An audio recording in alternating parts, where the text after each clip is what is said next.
ఈరోజు అసెంబ్లీలో జరిగినటువంటి సంఘటన ప్రజలందరికీ తెలవాలి. చంద్రబాబు నాయుడు అనేవాడు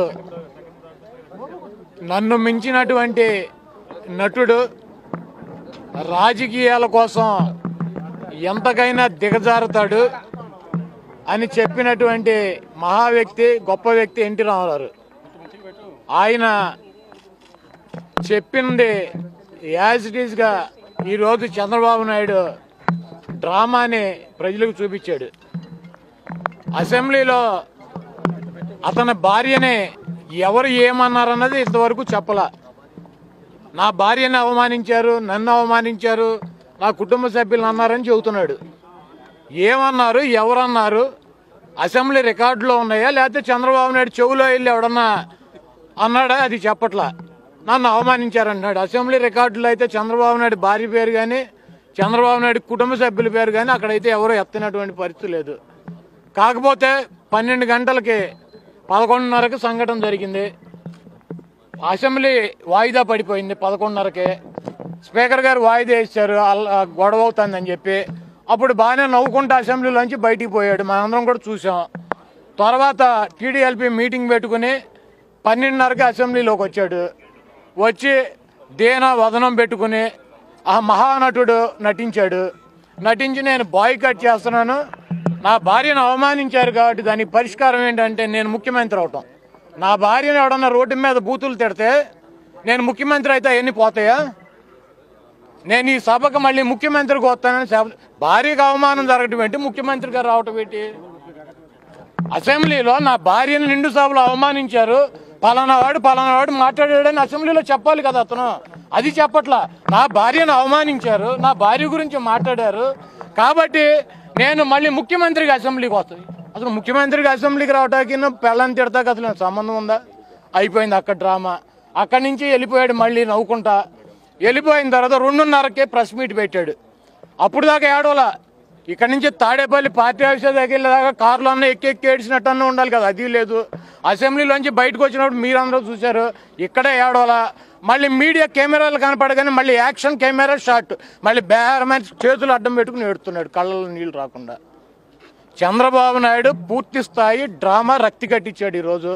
ఈ డ్రామా ఆర్టిస్ట్ అని చెప్పి ఎన్టీ రామారావు చెప్పాడు. నన్ను మించినటువంటి నటుడు ఇతను అని చెప్పి, మహానటుడు అని చెప్పి 72 వయసులో ఎన్టీ రామారావు పెట్టుకున్నటువంటి పార్టీని దొంగిలించినటువంటి దొంగ చంద్రబాబు నాయుడు.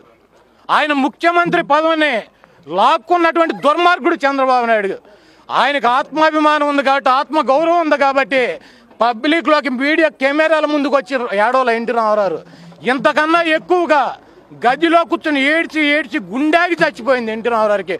నేను పెట్టుకున్నటువంటి పార్టీని దొంగిలించినటువంటి ఈ దొంగ నా ముఖ్యమంత్రి పదవిని పార్టీని కొట్టేసి నన్ను మానసిక శోభకు గురి చేశాడు. నా పిల్లల్ని, నేను కని పెంచినటువంటి పిల్లల్ని నా నుంచి దూరం చేశాడు. నేను పెట్టుకున్నటువంటి పార్టీని లాక్కున్నాడు. నన్ను సస్పెండ్ చేసి మెడబండి బయటికి గెంటాడు. ఆ ముఖ్యమంత్రి కుర్చీ కోసం అదో లుచ్చా పనులు చేశాడని చెప్పి ఎక్కి చంద్రబాబు నాయుడు ఈరోజు దొంగతనంగా ఎలా ఏడ్చాడో అదే రకంగా రోజు ఎన్టీ రామారావు ఎక్కి ఏడ్చి 72 వయసులో గుండెకి చనిపోయినటువంటి రోజు ఈరోజు గుర్తొస్తుంది మాకు. దేవుడు ఉన్నాడు. జగన్మోహన్ రెడ్డి గారు ఎప్పుడూ చెప్పేది ఒకటే, దేవుడు ఉన్నాడు, ప్రజలు ఉన్నారు. ప్రజలు చంద్రబాబు నాయుడు కుప్పం ఎన్నికల్లో కానివ్వండి, జిల్లా పరిషత్తులో కానివ్వండి, మండల పరిషత్తులో కానివ్వండి, మొన్న జరిగినటువంటి అసెంబ్లీలో కానివ్వండి, మొన్న జరిగినటువంటి మినీ మున్సిపల్ ఎన్నికల్లో కానివ్వండి, కుప్పంలో కూడా చిత్తుగా ఓడించారు. కాబట్టి రాజకీయంగా ఏ రకంగా జగన్మోహన్ రెడ్డి గారిని తట్టుకోలేనటువంటి పరిస్థితి ఉంది. కాబట్టి ఇంకా తప్పనటువంటి పరిస్థితుల్లో అందరిని వాడేసుకున్నాడు. బామర్దులను వాడేసుకున్నాడు, బావలను వాడేసుకున్నాడు, అక్కచెల్లెలను వాడేసుకున్నాడు, మామగారిని, అత్తగారిని అందరిని వాడేసుకున్నాడు. ఈరోజు రాజకీయంగా ముఖ్యమంత్రి అవ్వాలన్నటువంటి ఉద్దేశంతో ఆయన శపథం నెరవేరాలంటే ఇంకా భార్యను అడ్డం పెట్టుకోవాలని చెప్పి అననటువంటి మాటలను కూడా నా భార్యను అన్నారని చెప్పి అసెంబ్లీలో ఏమన్నారో చెప్పడో, ఎవరన్నారో చెప్పడో, నా భార్యను అన్నారని చెప్పి భార్యను కూడా రాజకీయాలకు వాడేసుకుని దిగజారిపోయి మనిషిగా చచ్చిపోయినటువంటి రోజు చంద్రబాబు నాయుడు. ఈరోజు చంద్రబాబు నాయుడు వేసినటువంటి డ్రామాలని ఆయన చేసేటువంటి ఈ న్యూసెన్స్ కార్యక్రమాలను ఈ రాష్ట్ర ప్రజలు పట్టించుకోరు. చంద్రబాబు నాయుడు చేసినటువంటి ఎన్టీ రామారావు విషయాల్లో చేసినటువంటి పాపాలు కావచ్చు, ప్రజల్ని నమ్మించి మోసం చేసినటువంటి పాపాలు కాబట్టి అవన్నీ కూడా ఈరోజు ఆ దేవుడు ప్రజల ఆశీస్సులతో మరి జగన్మోహన్ రెడ్డి గారిని ముఖ్యమంత్రి చేయటం, జగన్మోహన్ రెడ్డి గారి సంక్షేమ కార్యక్రమాలు అమలు చేయటం, ఈరోజు జగన్మోహన్ రెడ్డి గారు చేసే కార్యక్రమాలను ఎదుర్కోలేక ఇటువంటి చిల్లర రాజకీయాలకు దిగజారిపోయినటువంటి చిల్లర వ్యక్తిగా చరిత్రలో మిగిలిపోతాడని చెప్పి తెలియజేస్తున్నాను.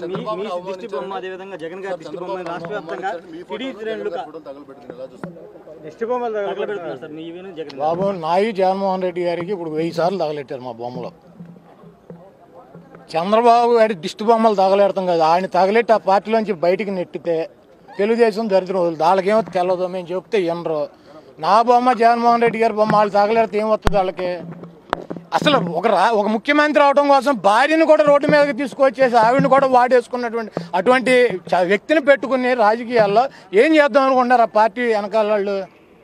ఎవడన్నా భార్యను తీసుకొచ్చి ఏమన్నారు చెప్పాడా? చంద్రబాబు నాయుడు గారు భార్యని ఎవరన్నారు ఏమన్నారు ఎవరికన్నా చెప్పాడా? పోనీ వాళ్ళ పార్టీ వాళ్ళు ఎవడన్నా చెప్పాడా? 11:30కు వాయిదా వేసినప్పుడు వాయిదా వేసేదాకా భార్యనంటే ఎందుకు మాట్లాడుకుని కూర్చున్నాడు? వాయిదా వేసేది నాకు నవ్వుకుంటే ఎందుకు బయటికి పోయాడు? వాళ్ళ పోడియం దగ్గరికి పంపించి గొడవ చేయించాడు వాళ్ళ సభ్యులతో. మరి నవ్వుకుంటే ఎందుకు బయటికి పోయాడు పోడియం దగ్గర నుంచి? అప్పుడు అక్కడే నిరసన చేయాలి, అక్కడే ఆడవాలి కదా, లేదా అక్కడే వచ్చి చొక్కా పట్టుకోవాలి కదా. అంతమంది ఉన్నారు, ఏంట్రా భార్యను అంటున్నావు అని చెప్పి అక్కడ నవ్వుకుంటా పోయాడు. టీడీఎల్పీ సమావేశం ఎందుకు పెట్టాడు? పెట్టి ఏం చేయాలని ఎందుకు డిసైడ్ అయ్యాడు?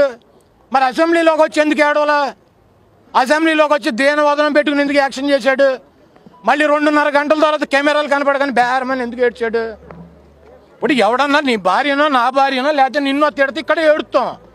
1 గంట నవ్వుకుంటా వెళ్ళిపోయి లోపల కూర్చొని పిలిచి ఏం చేద్దామని చెప్పి అడిగి దేని మొహం పెట్టుకుని ఇక్కడ 1 అరగంట ఏడు మొహం పెట్టు కూర్చుని మళ్ళీ మా ఇంటికి వెళ్ళి అక్కడ మీరు అందరూ వచ్చి కెమెరాలు పెట్టినా ఏడుస్తామా?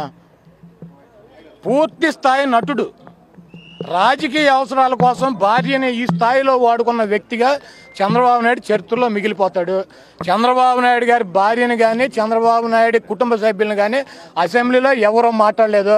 చంద్రబాబు నాయుడే అసెంబ్లీలో మాట్లాడితే ఈరోజు బాబాయి గొడ్డలే, నీ బాబాయిని గొడ్డలతో నరికావని చెప్పాడు జగన్మోహన్ రెడ్డి గారిని. తల్లి గారి గురించి మాట్లాడాడు, చెల్లి గురించి మాట్లాడాడు, భార్య గురించి మాట్లాడాడు. జగన్మోహన్ రెడ్డి గారు సభలో లేడు, మాట్లాడితే అక్కడ మా కన్నబాబు గారు మా మంత్రి గారు స్పీకర్ని రిక్వెస్ట్ చేశాడు ఇవన్నీ రికార్డులోంచి తీసేయండి అని చెప్పి. మీరు ఎక్కడన్నా మైకుల్లో చూసారా చంద్రబాబు నాయుడు భార్య గురించి మాట్లాడతాం? సిగ్గు శరం ఉండాలి. 72 ఏళ్ళ వయసు వచ్చి కాటికి కాళ్ళు చాపి ముఖ్యమంత్రి పదవి కోసం నేను మళ్ళీ ముఖ్యమంత్రిగా వస్తానని చెప్పి అసెంబ్లీలో ప్రతిజ్ఞ చేయడం కోసం భార్య శీలాన్ని అడ్డం పెట్టుకున్నటువంటి ఇటువంటి దుర్మార్గుడిని ఆ తెలుగుదేశం పార్టీ ఎన్టీ రామారావు కుటుంబ సభ్యులు ఏం చేయాలో ఆలోచించుకోమని చెప్పి కోరుతున్నా. ఇటువంటి నీచుడైతే కనుక ఈ భారతదేశ చరిత్రలో రాజకీయ చరిత్రలో ఎవడో ఉండడో. వాళ్ళ శాసనసభ్యులు తెలుగుదేశం పార్టీకి సంబంధించినటువంటి శాసనసభ్యులు అన్ని కెమెరాలు వీడియోలు రికార్డ్ చేశారు వాళ్ళ సెల్ ఫోన్లో. అందరూ సెల్ ఫోన్లు పట్టుకునే తిరిగారు, రికార్డ్ చేశారు. ఎవరైనా ఒక్కడిని చూపించమనండి, ఒక్క వీడియో చూపించమనండి చంద్రబాబు నాయుడు గారి భార్య గురించి అసెంబ్లీలో పలానా సభ్యుడు మాట్లాడాడు అని చెప్పి. అసలు ఎవడ మాట్లాడాడు? చంద్రబాబు నాయుడు గారి భార్య పేరే రాలేదు, ఆయన భార్య పేరు ఎత్తలా. రాజకీయ అవసరాల కోసం దిగజారిపోయినటువంటి ఈ రాజకీయ వ్యభిచారి చంద్రబాబు, ఈ వ్యభిచారి భార్యను కూడా అడ్డం పెట్టుకున్నాడంటే ఆవిడ కూడా ఇటువంటి దుర్మార్గుడిని ప్రశ్నించాలని చెప్పి కోరుతున్నాను. చంద్రబాబు నాయుడు ఇప్పటికైనా చెప్పాలి, లేకపోతే అక్కడ ఉన్నటువంటి శాసనసభ్యులు చెప్పాలి, ఏ వ్యక్తి చంద్రబాబు నాయుడు భార్య గురించి మాట్లాడారు? సిగ్గు శరం ఉందండి. ఎవడన్నా ఈ పని చేస్తాడు? ఇంత నీచమైన పని. రాజకీయంగా బతకడం కోసం రాజకీయంగా దిగజారిపోయి ఎన్నికల్లో ఓటులు లేక కుప్పంలో పంచాయతీలు, జిల్లా పరిషత్తులు, మండల పరిషత్తులు, మున్సిపాలిటీ అన్నీ ఓడిపోయి కనీసం ఎమ్మెల్యే కూడా గెలవలేని పరిస్థితుల్లో దిగజారిపోయి ఏం చేయాలని ఆలోచించి నిన్నంతా భార్యను తీసుకొచ్చి నా భార్యను అన్నారు అని చెప్పి మీడియా ముందుకు వచ్చి ఏడ్చి జగన్మోహన్ రెడ్డి గారిని ఇంతకన్నా ఎక్కువ అవమానాలు చేశారు. మా పార్టీలో గెలిచిన 23 మంది సభ్యులను చేర్చుకుని 4 మంత్రులు ఇచ్చి అమ్మనా బూతులు తిట్టించారు. దానికి పరిష్కారం కోటేశ్వర ప్రసాద్ ఊరేసుకుని చచ్చాడు, మైకలిచ్చి తిట్టించాడు జగన్మోహన్ రెడ్డి గారిని.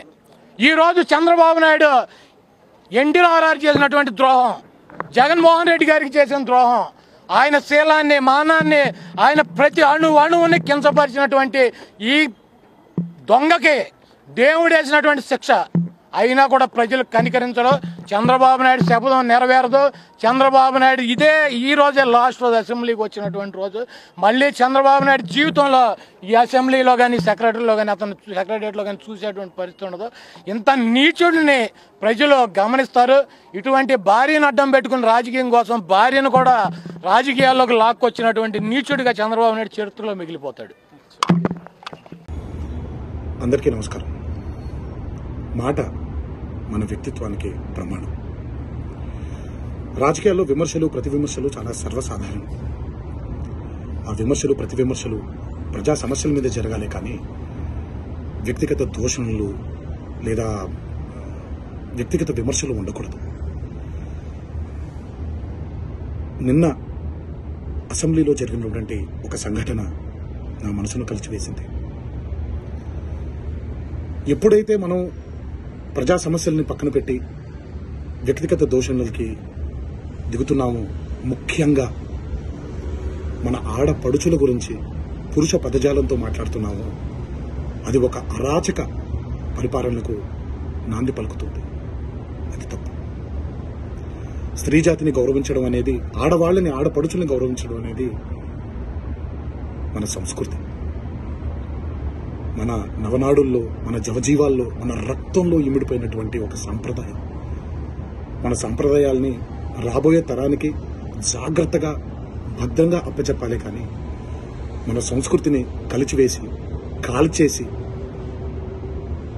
రాబోయే తరానికి ఒక బంగారు బాట వేస్తున్నాం అనుకుంటుంటే అది మన తప్పు. అది మనం చేసే చాలా పెద్ద తప్పు. ఈ మాటలు నేను ఇలాంటి ఒక వ్యక్తిగత దోషణకి గురైనటువంటి ఒక కుటుంబానికి చెందిన సభ్యుడిగా మాట్లాడట్లేదు. ఈ మాటలు నేను ఒక కొడుకుగా, ఒక భర్తగా, ఒక తండ్రిగా, ఈ దేశానికి ఒక పౌరుడుగా, సాటి తెలుగువాడిగా మాట్లాడుతున్నాను. రాజకీయ నాయకులందరికీ ఒకటే విన్నపం: దయచేసి ఈ అరాచక సంస్కృతిని ఇక్కడితో ఆపేయండి. ప్రజా సమస్యల మీద పోరాడండి.